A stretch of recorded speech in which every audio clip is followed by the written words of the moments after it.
Hello दोस्तों, स्वागत है हमारे चैनल में। अगर अपना है तो इस चैनल को सब्सक्राइब कीजिए। अगर पेज पर देख रहे हैं तो फॉलो कीजिए। तो भैया finally power star Pawan Singh ji का चुनाव चिन्ह आ चुका है और सब हर जगह पर सोशल मीडिया पर ये चुनाव चिन्ह का जो पोस्टर है देख सकते हैं आप। बहुत अच्छा पोस्टर है, कैंची छाप है और ये हर जगह सोशल मीडिया पर ये चल रहा है कि कैंची छाप आ गया और बहुत अच्छा लग रहा है और लोगों में बड़ा उत्साह है। और आज के ही दिन ये था तय कि आज के दिन ही चुनाव चिन्ह दिया जाएगा और बहुत जल्द कुछ अपडेट आने वाला है। और कैंची छाप देख सकते हैं आप, पावर स्टार पवन सिंह जी का ये कैंची छाप आ चुका है और लोगों में बहुत ज़्यादा ही उत्साह है और हर जगह पर ये पोस्ट को शेयर किया जा रहा है।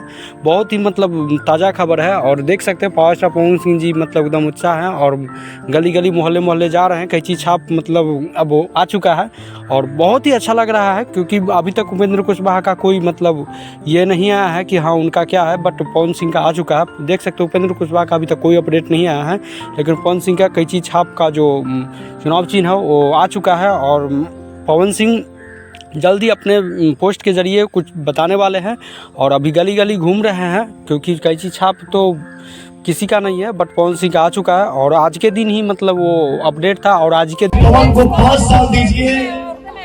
देखिए ये सच्चाई है। अगर पवन आपके उम्मीद पे खरा उतरेंगे तो दोबारा आएंगे, नहीं उतरेंगे नहीं आएंगे। अच्छा काम करूंगा, आप सबका साथ दूंगा, आप सबके हर सुख दुख में खड़ा मिलूंगा, बेटा बन के भाई बन के विकास होगा तो जाहिर सी बात है कि पवन दोबारा आएगा। नहीं होगा नहीं आएंगे। एक चीज का वादा है, हमारे गांव के लिए शिक्षा बहुत जरूरी है। ठीक बा हम पढ़ा लिखा ना है, लेकिन भैया हो जरूरी नहीं है।